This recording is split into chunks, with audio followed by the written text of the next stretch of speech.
The wind across the Nebraska panhandle doesn't just blow, it screams. It's a low, morning sound that rattles the sagebrush and carries the scent of iron, dust, and impending winter. In 1887, that wind was the only thing talking to Silas Thorne as he sat atop his weary roan, looking down at a stretch of Union Pacific track that seemed to lead nowhere but the end of the world. Silas wasn't a hero.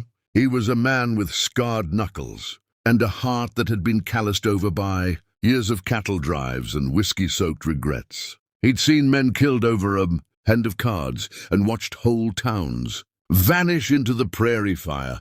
But what he saw lying between the steel rails that evening, bundled in a burlap sack that was twitching with the rhythm of a shallow breath, was a sight that stopped the blood in his veins. He swung down from his saddle, his spurs jingling like a funeral dirge. As he reached for the bundle, a low rumble vibrated through the soles of his boots. The 615 freight from Cheyenne was coming, a 60-ton iron monster that wouldn't even feel the bump if it rolled over what lay on the tracks.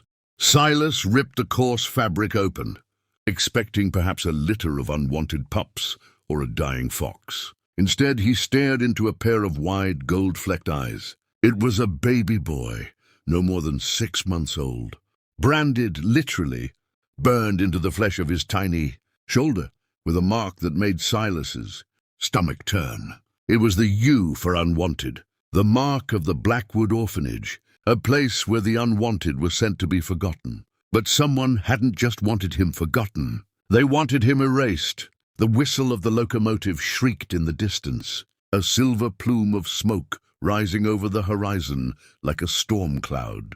Silas had 10 seconds to make a choice. He could leave the boy and ride away. After all, a drifter with a bounty on his head had no business carrying a child, or he could step into a fight that would redefine the soul of the Wild West. He didn't think. He lunged, scooped the child against his chest, and rolled into the dry ditch just as the iron wheels thundered past, spraying sparks and grease.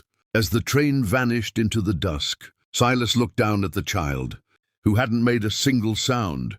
The boy just stared up at the cowboy, his tiny hand gripping Silas's leather vest. In that moment, the drifter knew the West was about to get a whole lot more dangerous. Now you have to understand, the 1880s weren't a time for mercy. If you were branded unwanted, the law didn't see you as a person. You were property of the state, usually destined for the workhouses or the mines. By picking up that child, Silas Thorne hadn't just saved a life. He had committed grand larceny against the most powerful man in the territory, Governor Blackwood. Blackwood ran the orphanages as a front for a labor empire, and he didn't like losing his inventory.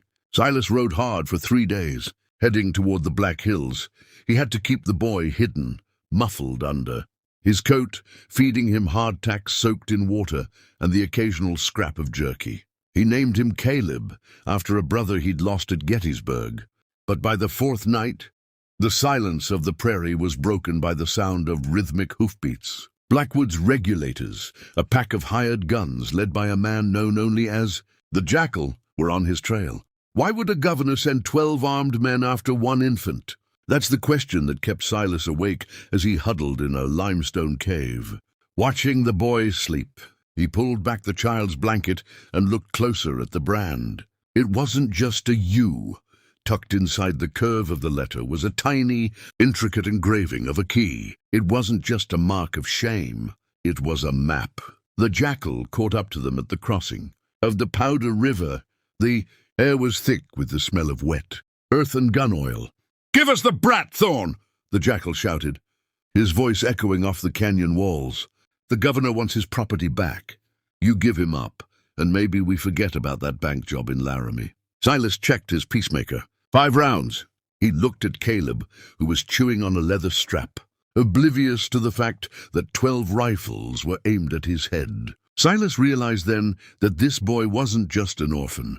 He was the secret heir to the Blackwood fortune, the living proof of a scandal that could topple the entire territorial government. "If you want him," Silas growled, his voice like grinding gravel, "you're going to have to pay for him in lead."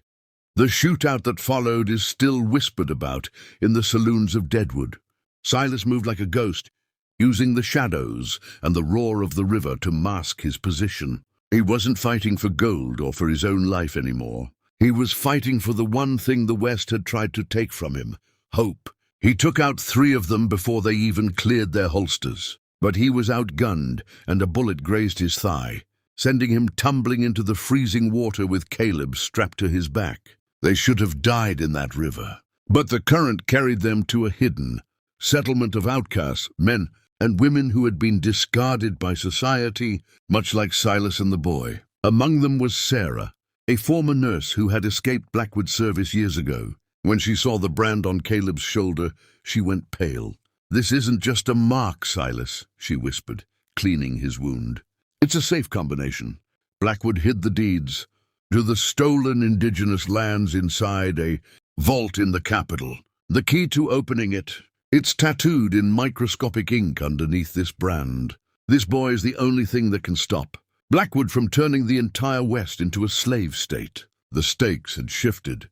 It wasn't just a rescue mission, it was a revolution. Silas spent the next month training the outcasts. He turned tailors into sharpshooters and blacksmiths into demolition experts. He knew the regulators would come back, and this time they'd bring a Gatling gun. The final stand happened at the Devil's Gate, a narrow pass that was the only way into the outcast camp. As the sun rose, painting the sky in shades of blood and honey, a line of black-clad riders appeared on the horizon. Behind them, a steam-powered armored carriage rumbled. The governor himself had come to finish the job. Silas stood in the middle of the pass, alone. No cover, no backup. Just a man, a gun, and a debt he owed to a child who had given him a reason to live. "You think you can stop progress?" Governor Blackwood screamed from the safety of his carriage. "That boy is a mistake, a blemish on the map of the future." Silas didn't say a word. He pulled out a small silver harmonica, the only thing he had left from his own mother, and played a single haunting note. It was the signal. From the cliffs above, the outcasts rained down hell. Dynamite shattered the canyon walls, burying the armored carriage in a mountain of stone. The regulators scattered like leaves in a storm. In the chaos, Silas surged forward, his revolvers barking. He reached the carriage, ripped the door open, and dragged the governor out by his silk tie. He didn't kill him. Instead, he took the governor's own branding iron, heated it in the wreckage of the carriage fire, and pressed it into the dirt at Blackwood's feet. "You spent your life marking people as unwanted," Silas said, his eyes cold as the winter stars. "Now you're the one the world is going to forget." Silas and Sarah took Caleb to the capital. They opened the vault, exposed the corruption, and watched as the Blackwood Empire crumbled into the dust of history.